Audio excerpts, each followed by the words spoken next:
Aloha. How is everybody today?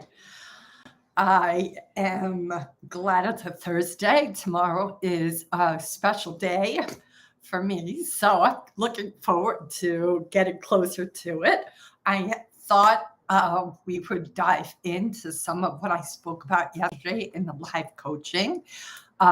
So please feel free, though, to put your questions or what you want some coaching on in the channel. Good, we got some already. I'm so glad you're here, Angel, Girl Trader, and OSB 408. It's so good to have you here.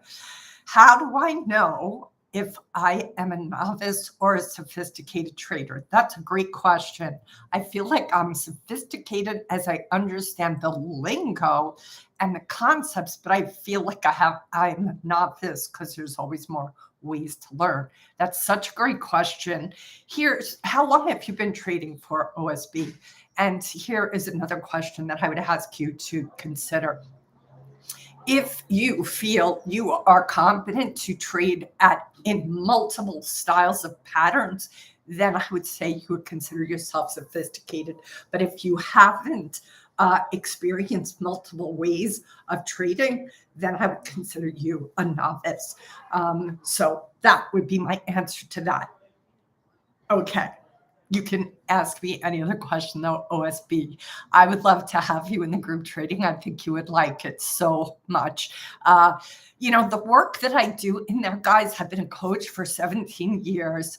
I started to work with traders. I've always worked with traders over the years, but it ramped up for sure after I got hired with the Steady Trade podcast. That was probably, I want to say 3 or 4. Perfect. I'm so glad, OSB. It'll be great to work with you. How different is the approach between the both groups? That's such a great question too, Angel. The approach, the topics that I'm going to address, while similar for both groups, if you look at those two packages, you're going to see the same topics spoken to, but it's going to be a different experience based on your experience level, because obviously a trader who's sophisticated, who has had, a great deal of activity, certainly with their capital, they're going to have a different experience when we address, let's say, the topic around the relationship to money. And ultimately, that is what I want you to think about. It is so many times, this is what's so fascinating to me too, just as an entrepreneur who's had a business for 17 years. The thing is, your mindset, your experience and exposure level, after a period of time, you start to stabilize, right? Like, I remember just when I first started working at the hedge fund, when I got my first, real break in my career, so to speak. I'd worked for years for a bank trade association, which was incredible. I was there for probably 6.5, almost 7 years. And it was extraordinary. And I made a decent salary, but I'll have to be honest, it wasn't like, serious money, but it was a very 9 to 5 kind of job. So it really didn't warrant a higher salary, so to speak. But then after being there for all that time, I wound up being recruited to hedge funds, and the salary was just completely different. I got a sign-on bonus. I also got the most beautiful bouquet of green roses. I know that sounds weird, but this hedge fund took good care of me. They were so excited about me accepting the position that they sent me this massive vase of, I don't even know how many, it must have been 100 long stem, pale green roses, sort of the color of this. And inside their thank you note for me accepting the position was a note that said, the green roses represented all the money they were going to pay me. But they did pay me. They paid me incredibly generous. But I worked my ass off. So they paid me it completely compensated to all the work that I poured into it. But I absolutely loved that first position because it gave me an opportunity to really see just how strategic I was. It gave me this opportunity. I mean, left, right, and center every day. I was given like a life or death chessboard times five that I had to, no, you just anything my boss wanted, you said yes to, and you moved heaven and earth to make sure that those solutions came. But what was great for me is it allowed me to just see how strategic I was. So, Angel, I swear I'm getting to a point here. But what I want to say is that I remember before that position, my relationship to money, for example, and what I thought would be quote unquote rich, right? Or quote unquote successful. And then after a year working at that hedge fund, my expectation and or relationship to money, to rich, to success completely shifted. So the same happens for traders, right? Whether you're a novice or you're sophisticated, you're going to have levels where you're going to get accustomed to certain kinds of ways of how you interact. And that changes over time. And you want it to. You want it to. And that's what I want everybody to keep in mind here. All right, so what else do we have here? So, Micah, it's good to have you here, Micah, driving through Waikoloa right now as you watch my videos. That is crazy. Well, you know where I am. I'm right here in Waimea. Good, Angel. I'm so glad. That sounds amazing. Angel says, girl trader. But this is a great context. I'm so glad. And then Angel also says, I'm in a senior management position, so doing professional life and trading life makes me mental too. I believe you. I use my day job to fund my journey. That's fantastic. I mean, look, Andrew Aziz of Bear Bull Traders, he is a huge advocate of keeping your day job. And I love that approach. So I think that's fantastic that you're doing it.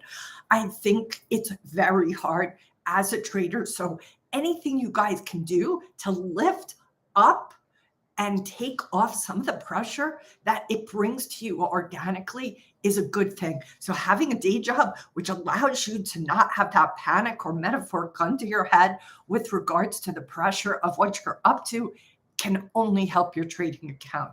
And look, I understand there are those, and it could be too for you too, Angel. At some point, it's possible you're going to up a level where you're not going to need your day job. But I had Bryce Foos on my podcast probably over a year and a half ago, and he talks at length about him being a pharmacist and how he has like this really great, steady revenue stream and secure position a number of days a week. And he trades, I think, actually close to full time. So I think for everybody, it's different. You got to find what works for you. Okay, I'm going to ask out there. Please tweet this out there, guys. If you're in a position to spread the word so we can get more people here. But hey, we've got 12 people, and I am so happy you guys are all here. And I'm so glad you're already asking questions. So Micah is asking, is it bad to have a daily P&L goal? Look, I don't like words like bad or good. I don't like words like right or wrong because I think they are they're much an emphasis always on the polarity. But here's the thing, Micah. You have to ask yourself, is that serving you? A lot of times, traders can get all caught up in their P&L. They can get Brian Lee talks about this. If you follow Brian Lee Trades on Twitter, he talks frequently about what he does to avoid that from happening. So the question is, Micah, if that is potentially having you be very much addicted to having a green day, if you are following your pattern, if you are following your rules, if you're being disciplined, that is what I would rather you be grading every day than just your P&L, or even if it was a green or red day. I want you to be here for the long term. Loss is part of trading. Having your P&L, I recommend to clients sometimes they take away the P&L so they don't look at that, because that is going to be constantly informing every trade you make. It potentially informs you from the standpoint of a have to, a must, I should. And those are the words that put you out of neutrality. When you hear have to, should, must, which is sort of the P&L flashing like neon on your screen, that's when you're going to suddenly start to rationalize and slip into a cognitive bias against what's in your best true interest. So I'm going to see what else Mike has said here. I feel like having a daily goal helps push me in a positive way, but also caps me, because once I reach my P&L goal, I feel fearful of losing it totally. So Micah, what if you create, instead of a daily goal, some other measurement that you can put down for yourself? Maybe it's a measurement and multiple things that get measured, like, did I stay true to my word? Was I disciplined? When I start to fear that I was missing out on something, did I change my trading, or did I say, too bad, I'm not going to worry about the fear of missing out? Like, there are multiple things that you could potentially be measuring every day, or over a week, or over a month, or over a year. Find the things that are going to potentially not sabotage you in any form. That is the key. All right. So Mike says, okay, I think I got you there, Mike. And then we have Girl Trader Angel says, I find that focusing on the craft generates success combined with good risk management. Absolutely. I think that's really well said. And it's very, very true. I think part of the reason we have a tendency, all of us, to start to use rulers. I like to get this ruler out, first of all, because it gives me a chance to show it off. It's so beautiful. Look at this beautiful ruler of mine. Isn't this gorgeous? This is a 12-inch gold brass type ruler. And I have it close by for a lot of reasons. But here's the thing, Micah, these rulers and our measuring things, I'm not saying it doesn't need to be done. It does need to be done. But we have those who are very much like motivated by those measurements often are people who come from a very academic background, where your grades, you're constantly being graded, and now you constantly grade yourself. Now, there is a time and a place for grading ourselves. However, it's possible that the grading isn't in proportion to what you really need to be measuring yourself by right now. I suspect just your P&L is not actually the best litmus test, depending also on how long you've been trading. But I mean, I'd be very curious, and I don't have the answer for this. We should put okay, OSP, I'm going to answer that question. 1 second. I should put a poll out there on Twitter and ask all the gurus when they think it's appropriate to be looking at a P&L, and how often do they look at their P&L. I'd be very curious to all the traders that have been in this for a very long time, what and how they measure, and when do they feel it's okay. Okay, how do we define a cognitive bias? That's such a great question, OSB. The cognitive biases, let me say this, there are a lot of them.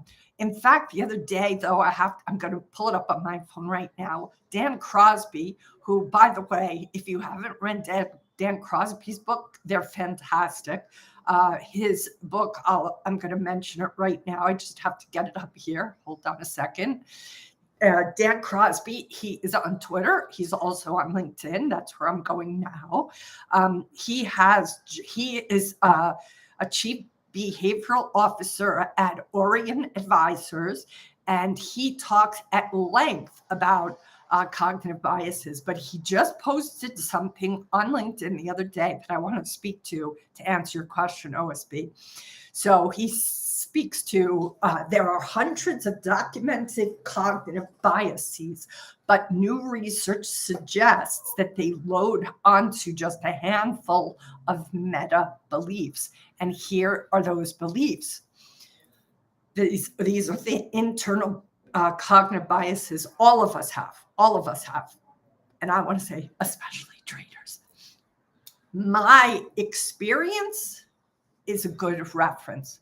This comes into play with regards to potentially what you're measuring, Micah, right? My experience is a good reference. When it's possible, your experience isn't actually the best reference, right? I make correct assessments of the world, right? Infrequently do we make correct assumptions about the world, but most people would swear on a stack of Bibles that they do. Every day we lean into our presumption that our assessments of the world are correct.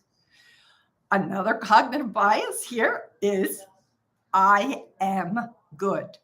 Now, you can take that to a lot of different departments, but even the big picture concept of I am good, most people would self-identify that way.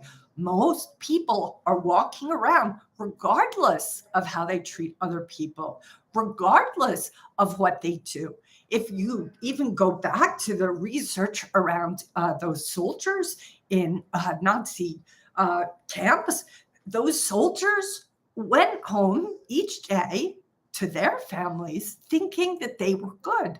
That's how much we can be cognitively biased. All right, here's another cognitive bias. Again, these are the big meta kind of beliefs that all the cognitive biases now sit under. My group is a reasonable reference point. So think about that, right, guys? Because there are lots of groups each of us belong to. You guys, as traders, belong to a trading community, right? Or even if it's just amorphous, like on Twitter, right? My group is a reasonable reference point. Think about the religion perhaps that you were raised in. Think about the ethnicity you were raised in. Think about the political party you may or may not affiliate yourself with. Think about the baseball team or hockey team or football team that you associate yourself with, right?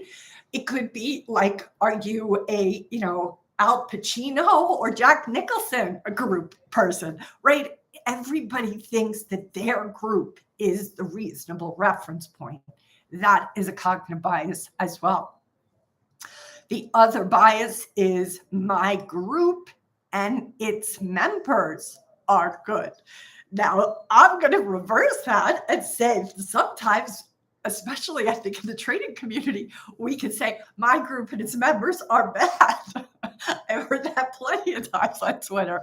But the point is, these are cognitive biases that we all are prone to and likely suffer from. And the key, again, is this self-awareness, noticing how easy it is to fool ourselves, because we want to feel good about ourselves, right? And we're not going to feel good about ourselves if we question these biases. So anyway, check this out. It's definitely on Dan Crosby's profile on LinkedIn.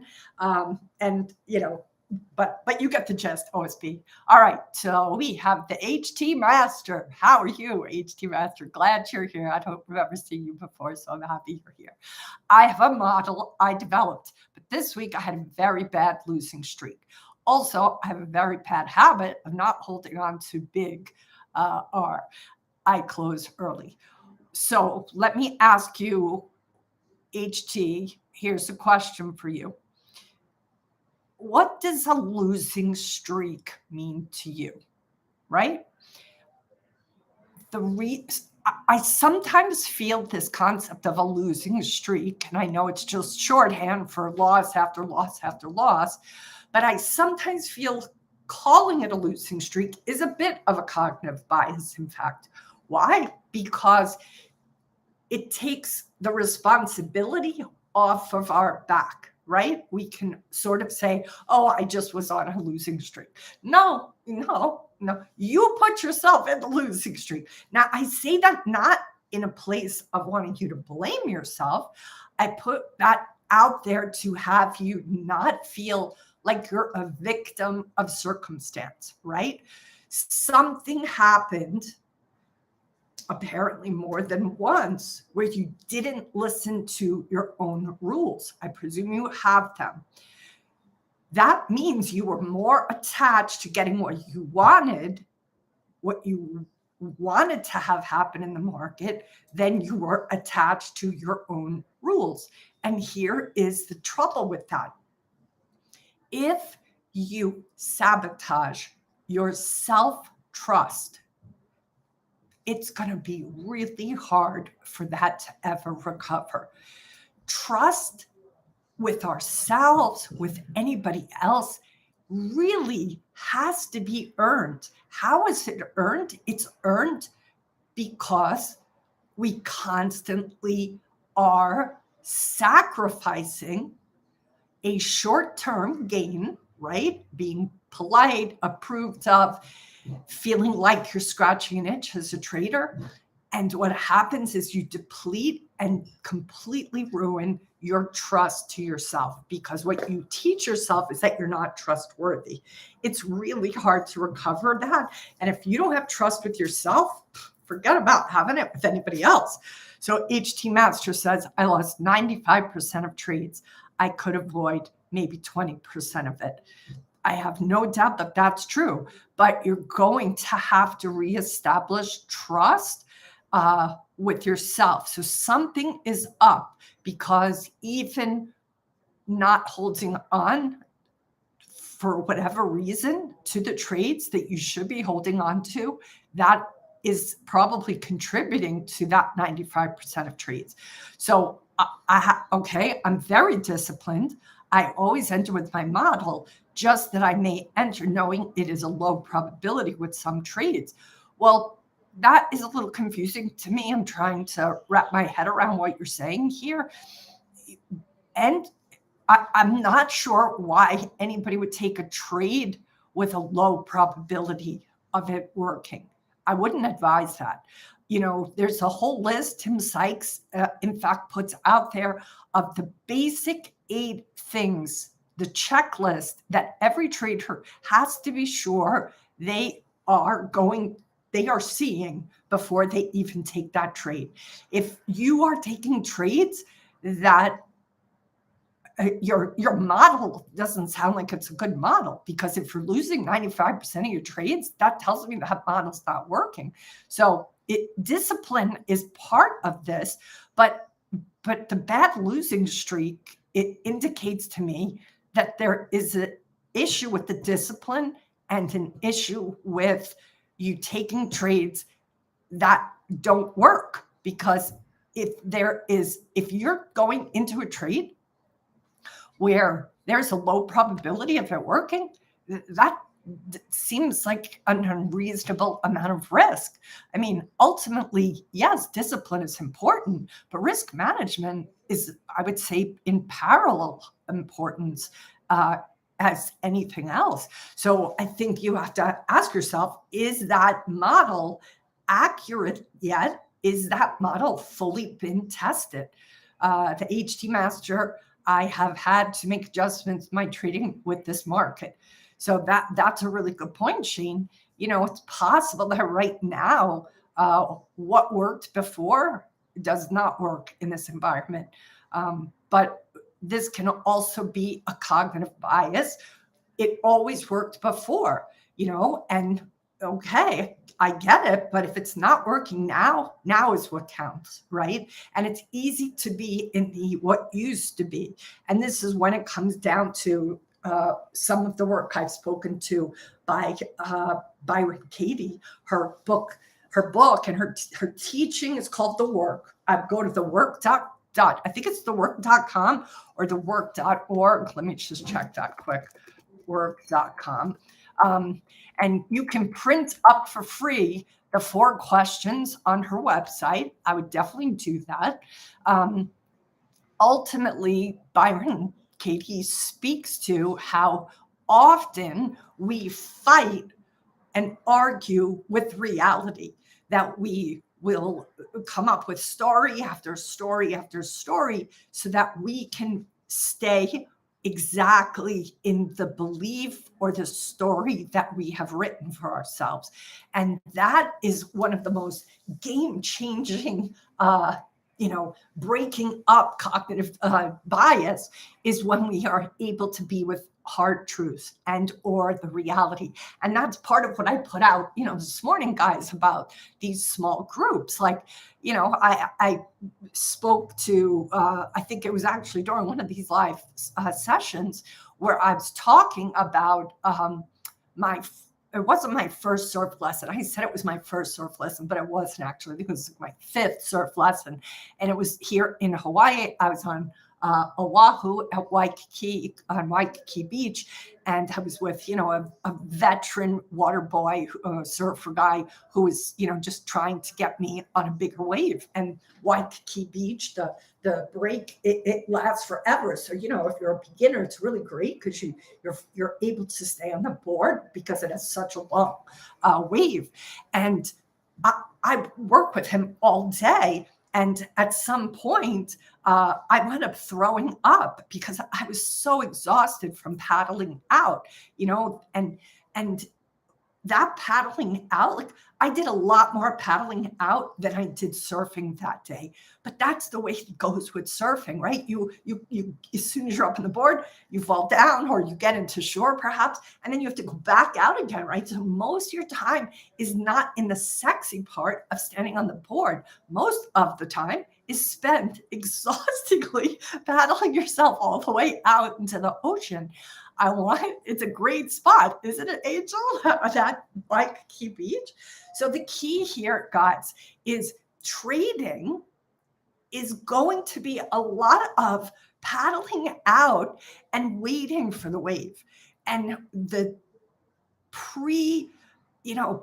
days of the last 3 years, they aren't here anymore. That was an incredible time, and things were moving so fast, right? But just like waves that change all the time, you have to be with what is now.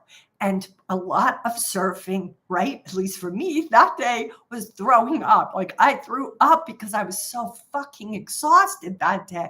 But I still stayed with it that day. I still went back to try to catch a couple of waves after I threw up, because I was like, how many days am I going to be on Waikiki Beach, right? I live on the Big Island. So Big Island is just not for beginner traders, beginner surfers. It's just not the kind of island you want to, really learn on. So why am I saying all this? This is not to frustrate you, HT Master. This is me trying to say it's possible that you're not here in this time and place of the market. And if 95% loss has happened, we've got to get you into this moment now. And that's what Byron Katie's, the work, those 4 questions do. Those are so powerful because they help us get back to reality. And you guys have heard me say this before. This is Byron Katie's fabulous quote about the businesses. She says, we have to get really clear on how there's only 3 businesses. Ready? There is God's business, or the universe's business. There is your business. And then third is none of your business. And this is what happens when we are in denial about something.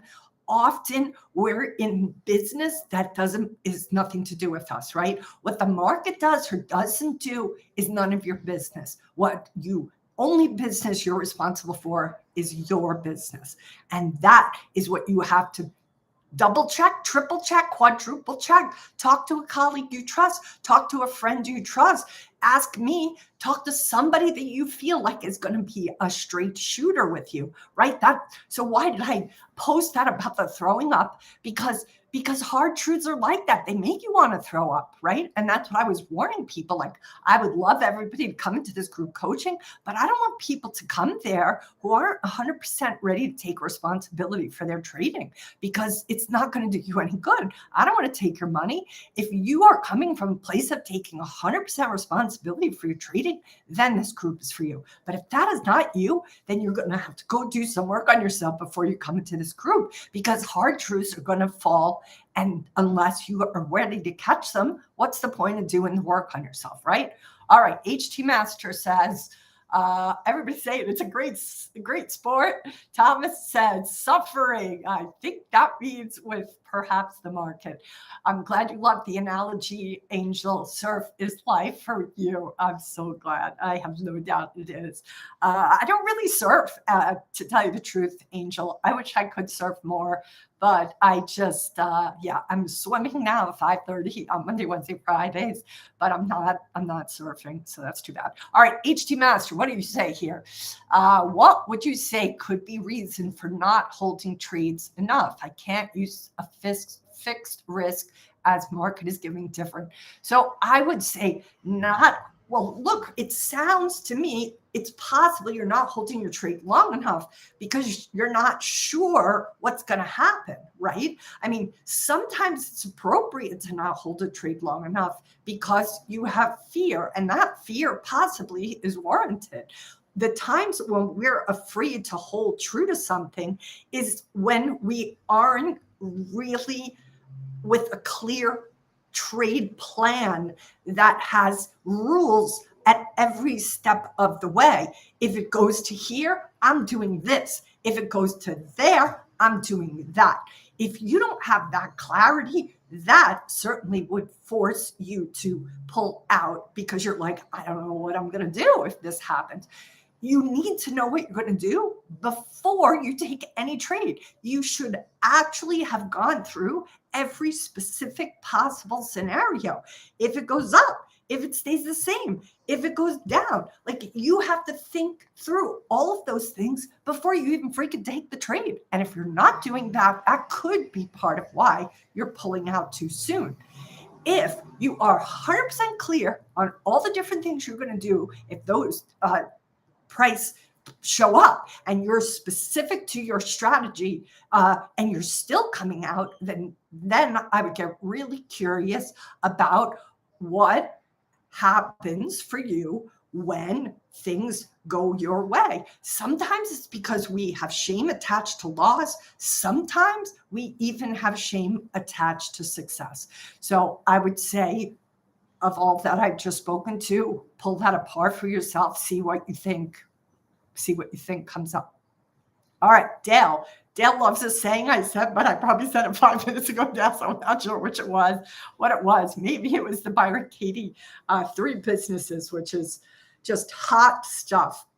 Such a great quote. And if you ever get a chance, guys, if you look at her stuff called The Work, you can print up her 4 questions. She also has the Judge Your Neighbor workshop, Judge Your Neighbor worksheet.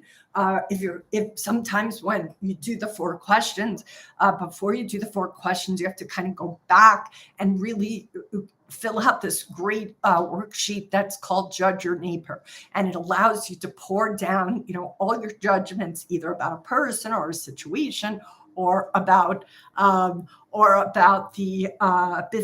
the concept of what you think the market should be doing, or a person should be doing, or our politicians should be doing, or what's going on with climate change. Like, any place you have a strong opinion, any place you're in judgment about the market should be different, I should be different, you should be different. Wherever you have judgment, that's what that Judge Your Neighbor worksheet is about. It allows you to get clear on the stories and statements that you have, that you feel really strongly about. And then you take those statements one at a time through the 4 questions that she gives you, which is a different worksheet. And then you start to see how our stories keep us trapped, how our stories keep us locked in feeling like a victim, how our stories keep us from reaching our full potential.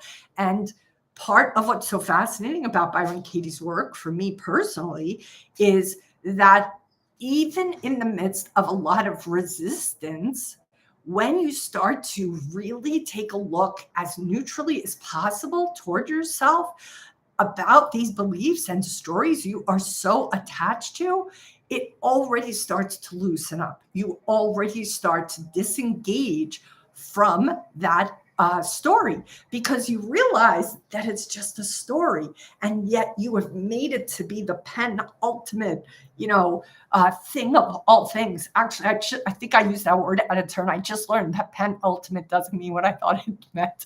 So anyway, I'll have to go Google that anyway. But the penultimate, I used to think before I was corrected that it was like the top of the top, but it doesn't mean that. Actually, I think it's the second to the top or some kind of weird wonky thing.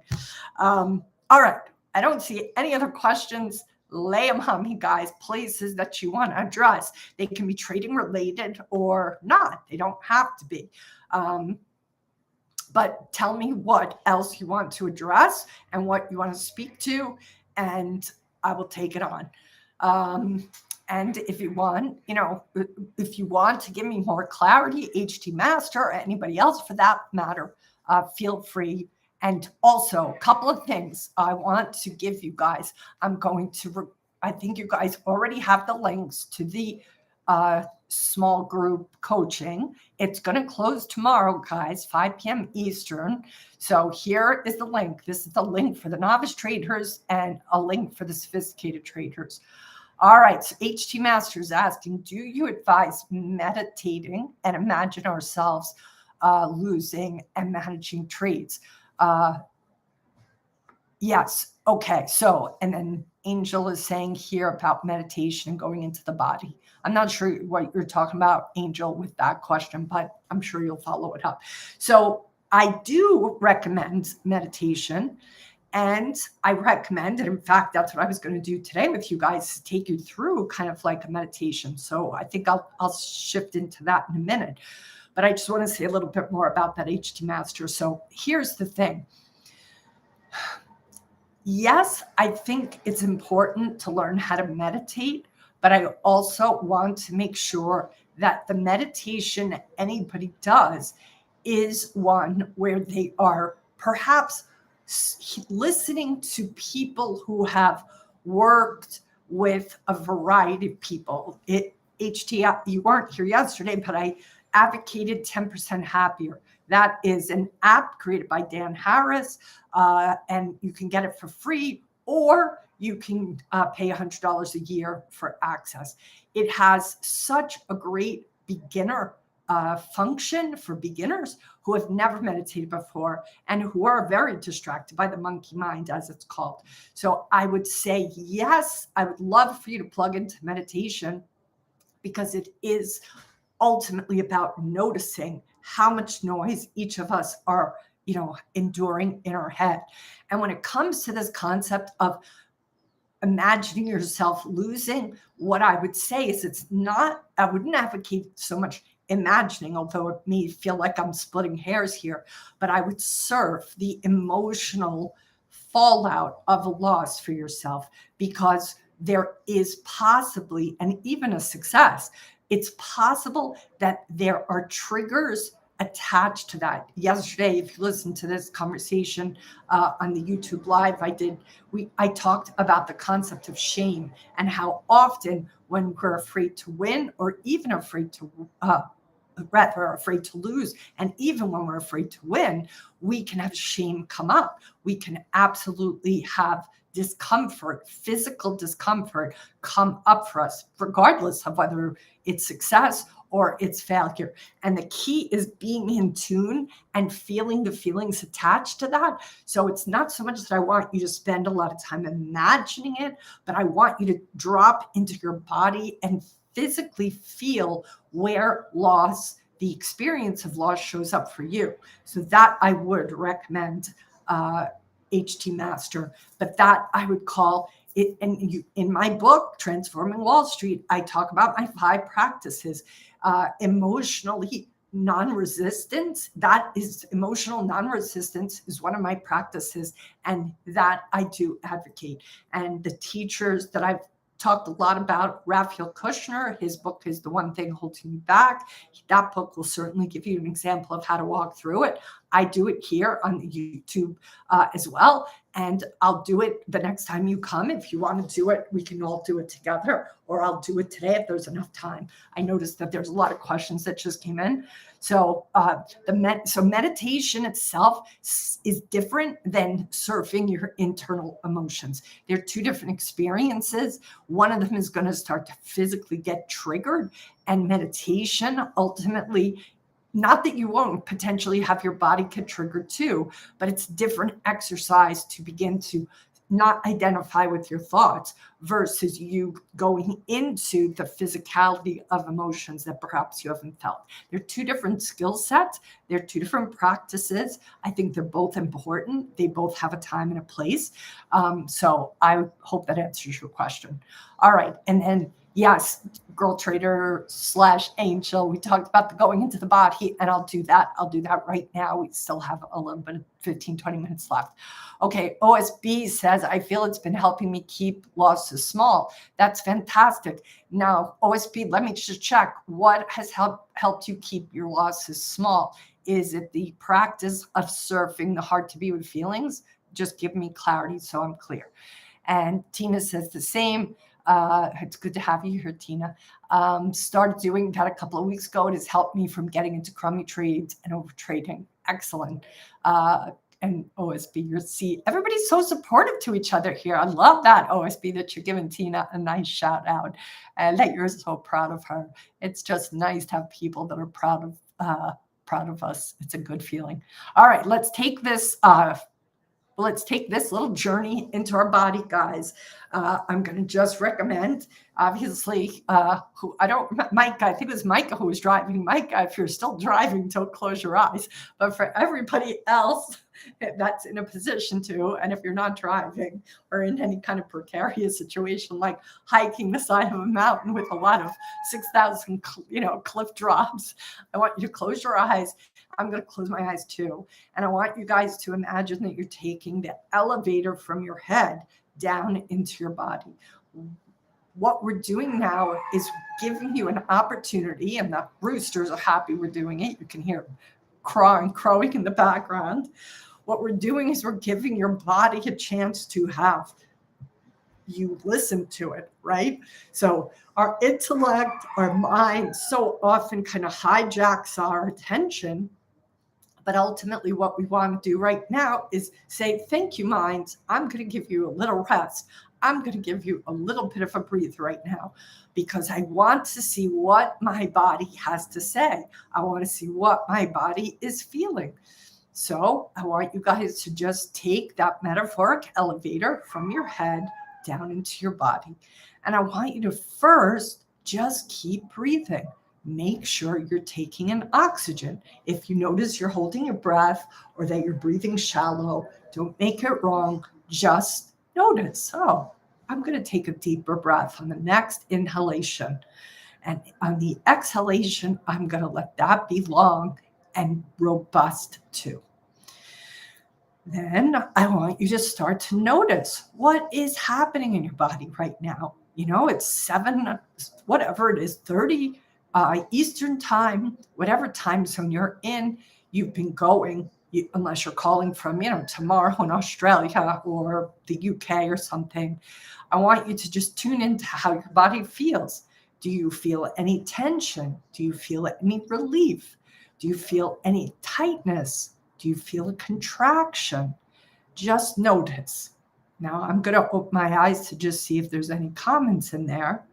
But I ultimately want you guys to really be able to just feel whatever is happening in your body. And if there's one particular place that seems to get most of the tension, or if there's one place that seems to be the most lit up with anything, Let your attention go to it. Let yourself be guided to that spot. Now, here's when I would love, if you're comfortable enough to do it, just tell me what spot has either a contraction or tension or some kind of knocking that's asking for your attention. See if you can just feel where that might be in your body, and then tune into it. You're feeling and you're observing yourself feeling simultaneously, guys. You are feeling the feeling, but you're also observing yourself as you feel the feeling. And this is just so you can have a little bit of space between you and what the feeling is doing for you. So Angel has it in her jaw, and maybe there's some other places your body shows that contraction, shows that resistance. All I want you to do now is wherever it's showing up for you guys, I want you to bring your attention to that area. Since Angel told me it was her jaw, that's where I want you to bring your attention, Angel. I want you to just notice it. And if you're willing to, I'd love for you to turn up the volume, maybe just 1 or 2 or 3 degrees. What is the reason we do that? We do that because sometimes we have to really be present to a feeling before it can fully dissipate. So whatever you're noticing is fine. For some people, this is a new experience for them. For some people, this doesn't work. They keep coming up blank. That's okay. There's no right or wrong way to do this. Now, I want you to go back to wherever that tension was for you. And as I suggested, turn the volume up ever so slightly and see if you can just hold space. See if you can just sit right there and hold the space for whatever feeling is there, whatever emotion seems to be there. And then I'm kind of curious, is it possible for you to just see if that tension in, like Angel said, her jaw, what does it represent? Is there a feeling attached to it? Is there a certain kind of emotion attached to it?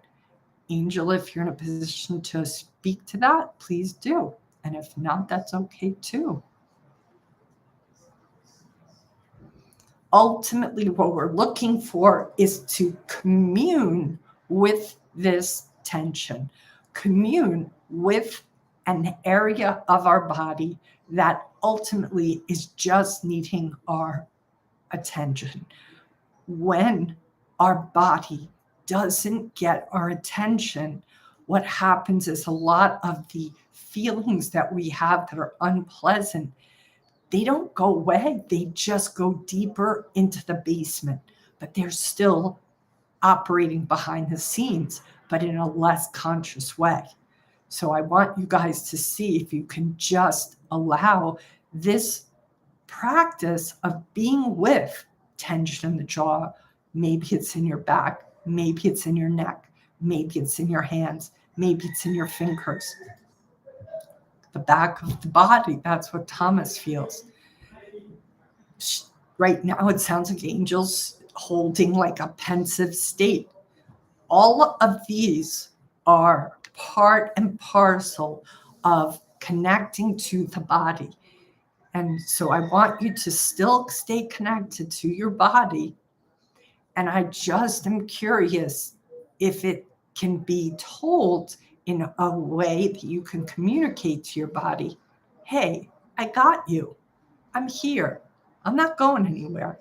I'm going to sit with you for another couple of minutes.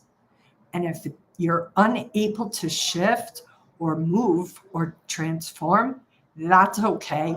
I'll come back another point to be with you. So just let yourself do that. Let yourself communicate that with the body. And then listen to the body's reply. Now remember, the body may speak to you in a language different than English. It could just communicate with you with its sense of energy. Just listen to what it has to say. maybe it's just the knowing between you both. Either way, it's okay. Now I'm going to ask you guys to just check what's happening now. And somebody maybe can tell me if you're in a position to. If there's any shift in the energy, stay with it and notice how it's shifted. What has happened to me over time is that where there's great deal of tension that I have had in my body or resistance, the more I practice sitting with it, the more I notice it starts to change. Sometimes it moves to a new part of my body. Sometimes it actually starts to dissipate. Sometimes it turns into a different feeling. It's constantly different every time I visit my body. Ultimately, what I want you guys to do now, because we're coming close to time, is I want you to do what you need to do to thank your body. Do some sort of a bow to your body for being willing to share with you today, for reconnecting with you today.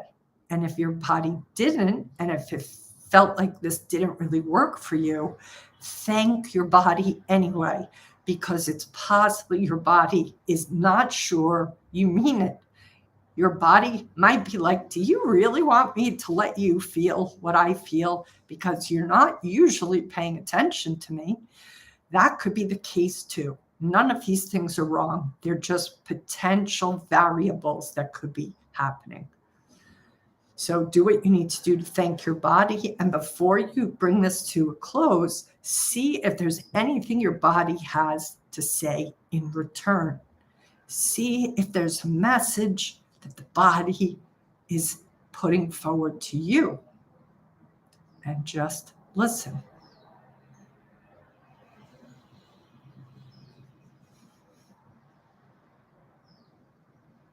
When that feels like it's complete, I'm going to suggest you want to come back to the chair or the couch or the car seat you're sitting in and let yourself bring in some more oxygen.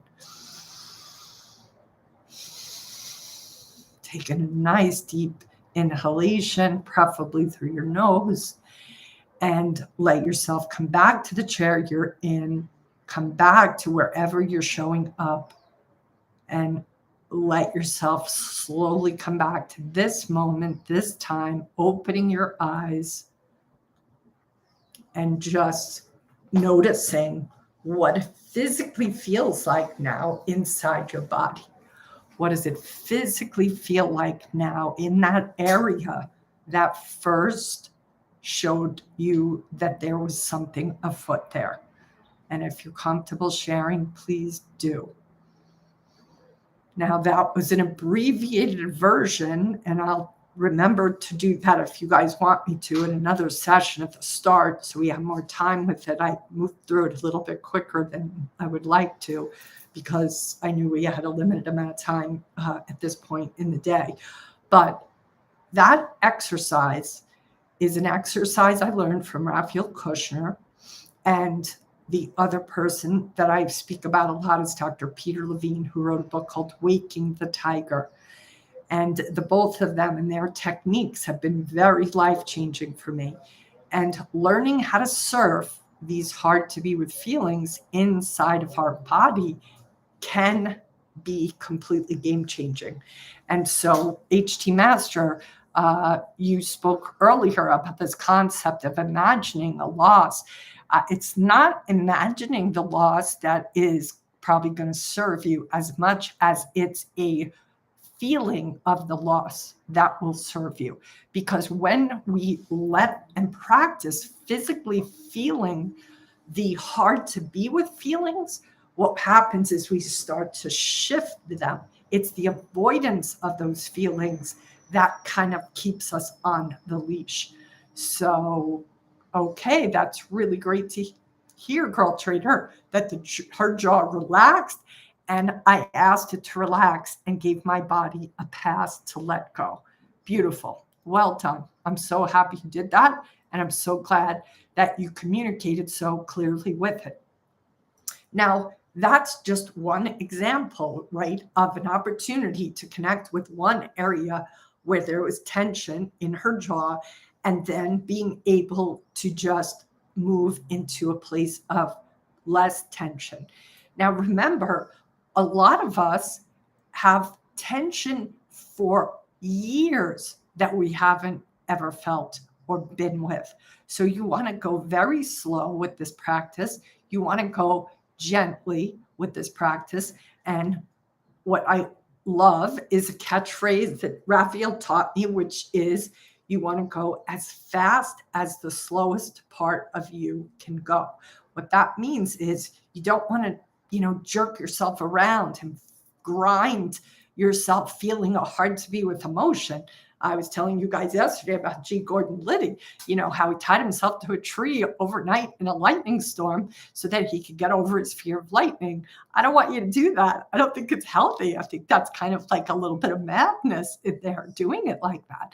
So I want you guys to just maybe take a few minutes every day. Maybe this is before or after a true meditation process, and see at the end of your trading day, are there any resistance or emotions that you haven't let yourself feel yet from what happened that day? Look, there's loss that's afoot for you, HT Master. Maybe for other people, there's other tensions that are afoot that day, in addition to loss, or even the sense of having a green day and making profit. That can be intimidating too for people.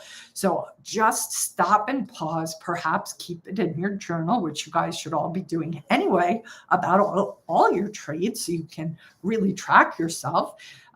And that would be better than a PML, like tracking over years and months and weeks is really critical. So I would much rather see you guys do that.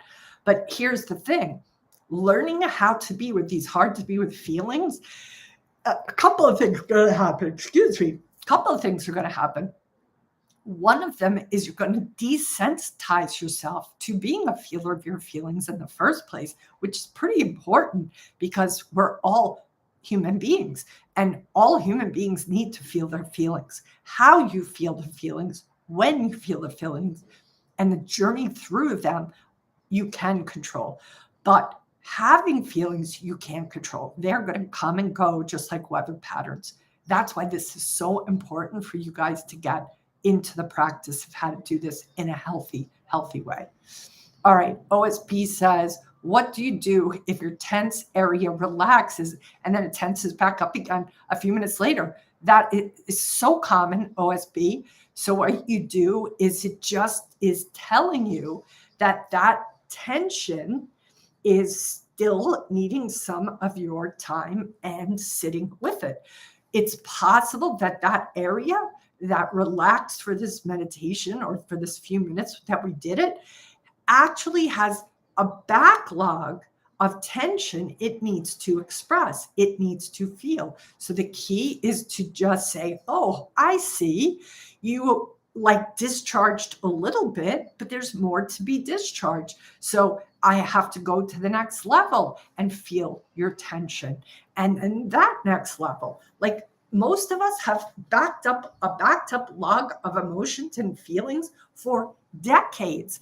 And that is why it's so critical to kind of learn how to empty, these cups that we are. We're just these collectors of all this pressure and tension and traumas. And if we don't find a way to process them, they stay lodged inside of us. They get, caught up, and we can get triggered by something that seems like, sounds like, smells like, when meanwhile it has nothing to do with that. So this is why it's really critical for all of us to practice this as often as possible. And look, it's a brand new practice, so perhaps you just start it once a week, right? Twice a week. Yeah. Okay, good. I'm so glad. HT Master. Good night. I hope you have a great sleep tonight, and I hope this was helpful. And, come back. We'll keep doing these. I'm going to do these. I'm not able to do it tomorrow because I already have something scheduled, but I'm going to try to do this most weekdays, Monday through Friday at 7 p.m. Eastern. So please come back, HD Master. I'm glad you were here today. So yeah, let me know if there's any parting questions about that technique. Let me say this too. If anybody did that exercise just now, either just now or you listen to this recording later, I really want you to get clear on something. When you start to open up your body and communicate to your body that you're about to feel its feelings, that you're about to honor and hold the space for it to express itself, a couple of things could happen. It could be that you find a whole bunch of emotions starts coming up and out that you didn't expect to. It could be a completely different emotion than the one that you dealt with today. It could be tomorrow or tonight, you might find sadness come up and move through you, because it's like once you open up the box, the emotions are like, hey, wow, they're going to feel us. Oh my God, quick, hurry up before they close the door and change their mind. So you got to keep that in mind. The emotions are like, no way. Is he really going to feel us after all these years of keeping us in the basement? What the hell? So you got to realize that sometimes emotions will come up once you start to let them feel in the first place. So be patient with yourself, pace yourself. Don't overstimulate yourself. Don't try to do it and be a hero. You can't do decades worth of holding emotions back in 1 minute or 1 hour or one practice. It's going to take some time. So be very patient with yourself. The other thing is you want those emotions, if they come forward, to come up. And I want you to let them express themselves. So be sure to not numb.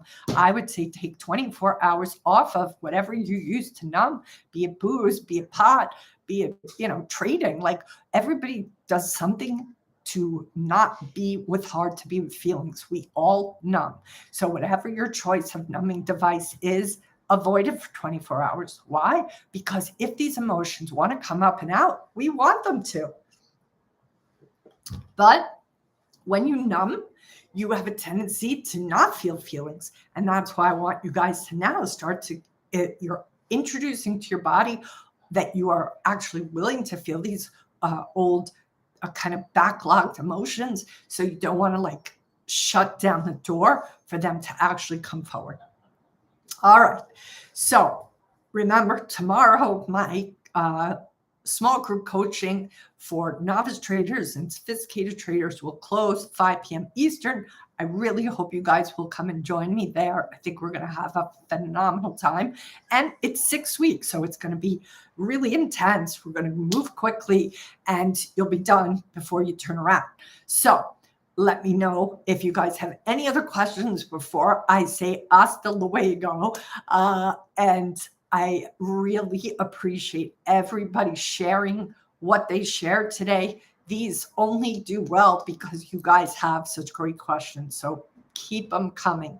And I am so glad we had such a full house today, considering that you guys only found out about me doing this, I think yesterday. Did I talk about it yesterday? I think I did.